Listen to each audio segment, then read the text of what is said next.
Not happy with the results of your business activity? Well, it's time to call Credo, an all-inclusive media solution company. They specialize in web development, graphic design, publications, photography, videography, and custom clothing for both personal and business needs. Credo will beat any competitor's proposal by 10%. So call today for a free consultation at 951-354-5295 or hit them up on the website at credo.com. That's CREADOUX. That's Credo.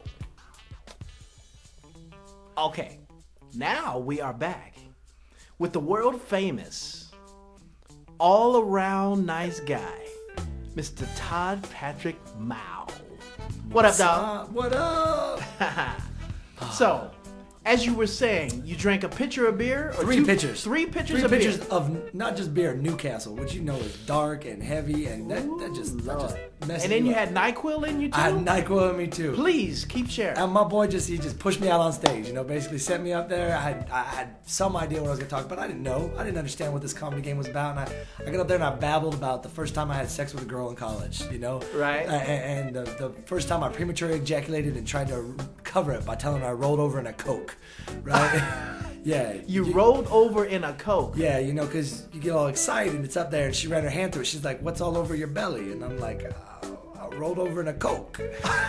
I'm about to use that one. Right, and she's like, "Do you want to clean it up?" And I'm like, "No, let's just go to sleep." So it was rough, it was hard, but people were like, "That's your first time, really?" They didn't know because I have really good energy, I guess I hear on stage. So a couple months I would go by. I was trying it, and I was just getting out there maybe once every other week, right? And I was still getting drunk, still trying, still having no clue what I was doing till trying to numb yourself. Trying to numb myself till Halloween. I was at the M Bar. I did this show, and man, I wore a cape on stage. And cape? A cape because it was Halloween. 10 minutes of silence. 10 minutes of silence. And when I left, I spilled my beer on stage on top of that. Unbelievable. Yeah, that's probably like that worst bomb that you ever have. But you don't learn anything from a good experience. You learn from a bad one. That's right. And I learned to stop drinking. And then I learned... Don't drink before you go on stage. Then I learned that I had bits and to hone these bits because I kept thinking, I'll be off the cuff. And man, this is a craft. I got to give much love and much respect to all my brothers out there because it is a craft. It's not something you can just go up there and wing. You got to know your stuff. You got to plan it down. And then a boy came to me, a very wise man, my boy Ocean, said, "Fam, you just got to get up on stage every night." And that's what I started doing. I started grinding. I hit open mics. Then I'd get booked. I'd get booked at a bringer show, get booked at another show, and I would just keep going and I'd practice my stuff till okay, it got easy. I knew what I was doing. All of a sudden, people are laughing. What would you say is the hardest part about being a comic?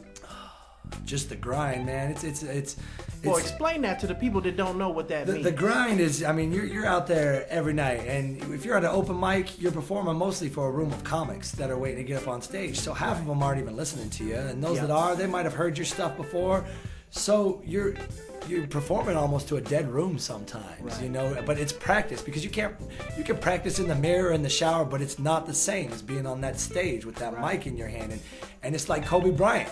You gotta get out and practice every day. Yeah, I heard that he does like 2,000 jump shots every day. At exactly, and that's you do 2,000. Well, then when you need them, they're gonna go in, and you got to do your jokes every night. You got that's right. You say those jokes over and over. All of a sudden, they start happening. Practice makes perfect. The magic happens, and then you go from that room where there's 5 people to that room where there's 60 people to that room where there's 100 people. Nice. To that room like the Ontario Improv, which was 350 people. Nice. And it's electric. It's magic. It's amazing. You walk off with a high that no drug, no alcohol, no nothing will give you. So why do I need to drink when I go on stage? Because comedy is my drug. That's right. That's right. That's perfect. That's like a slogan. Right. That's what's up. Comedy is my drug. It's my drug, and I'll get high on it every day. Tell them again. Comedy is my drug.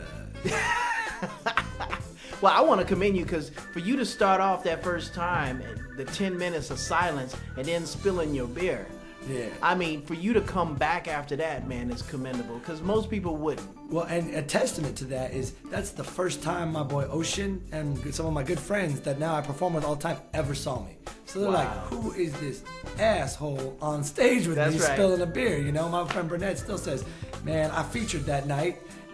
And I'm like, who is this guy spilling beer all over the stage? And now I'm rocking the Improv with Damon Wayans, with Ocean, with Nick Cannon. I mean, it's persistence. You got, like I tell my friends, you don't chase your dreams, you hunt them. That's right. You go out, you go to battle for them. You can't just sit back. No one's gonna bring it to you. And one of the best things too that I learned a couple weeks ago, we had Jim Cameron come into DreamWorks and he gave a talk. And you mean the dude? The dude. All right, wait a minute. Hold on before we get to that dude. Don't you go nowhere.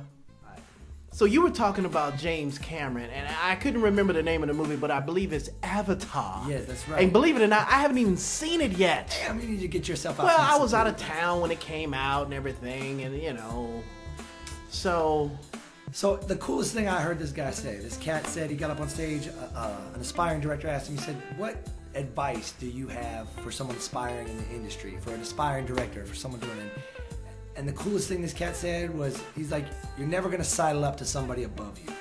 It's never gonna be someone above you to help you out. It's gonna be the people around you, the people you work with, the people you're coming up with right now on the grind, basically, you know? He says it's your posse. He said the words, your posse, that are gonna get you there and make it together. Because you're gonna work together and keep working together. And I thought that was the best thing I'd ever heard, you know what I mean? That's why my fellows on the grind, I'm out there working with them.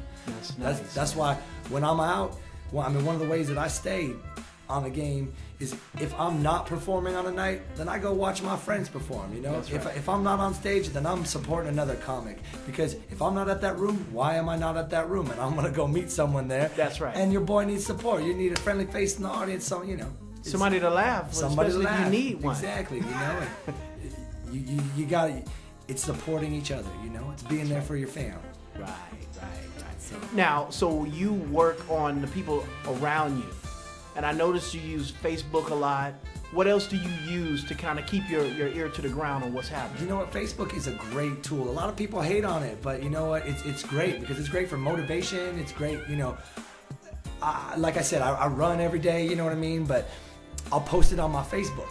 Right. And I'll do it because if that way it motivates me to do it because I'm throwing it out there to the world and know that, hey, I'm going to run. And now I got my friends, they're running with me too. Bam. So I go run because I'll tell everybody, I say, I'm going to go be, you know, it's kind of like putting something up on a board and saying, I'm going to go do it like a checklist.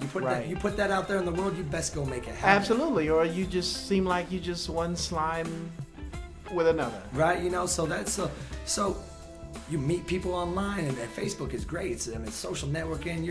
Everything's great on there except the poking. I don't understand the poking. Yeah, what's the difference between a poke and sending a message? Do you have some insight on that, Nick? He don't know. Right. Although, you know, I don't mind poking when it's with a female. Right. Why dudes be poking me? You know, I'm like, what? Right. So, but you know, I mean, this grind, that's what it is though. You know, you go support your friends, you go support your fam, you go support the other comics on the grind, you know, and that's the best thing I can say. And that's a good thing because a lot of people are disillusioned with thinking that they got to find that right person to help them get to the next level. Nah, you go out and you meet everybody. Because every comic out there is a potential booker. Every comic out there is a potential person you'll do a show. Every comic you meet is someone who you might be featuring for, who might be headlining someday. Yes. You know? Even if you're a headliner, there's some cat that might be featuring for you that might end up, you might feature for them someday. Absolutely. And so you respect everybody, you love everybody, and you take care of them. And his daddy might own a comedy store or something. Exactly, you know, so you got to show respect to everybody. You know, it's karma. I'm a huge believer in karma. Absolutely. And that comes back to you. You pay it forward. See, I like you, dude. You good. Now, I noticed you brought up about running. Mm-hmm. Is that what you do to keep yourself strong for this game? Because you know it could wear us down. It does. It helps. You know, about 4 months ago, my friend Pokey, she totally inspired me to get Pokey? Pokey, yeah. Oh, my God. She likes to poke a lot on that Facebook. Right. She kind of picked that one up. Anyways, it kind of inspired me. I got back up on my grind. I've lost about 35 pounds. What? Yep, since February, and that was when I really started grinding. You lost 35 pounds since February. Yep, and that's really when I started my daily grind. every night on stage. Unbelievable. Just trying to get my stuff together, and it's been good because I find that I go do 4 or 5 miles after work, especially on the night I'm gonna go perform. Yeah, and it lowers you, it eases you. Yeah, I use yoga for the same thing. It focuses me. I work my set out in my brain. Hang tight. Attention, all you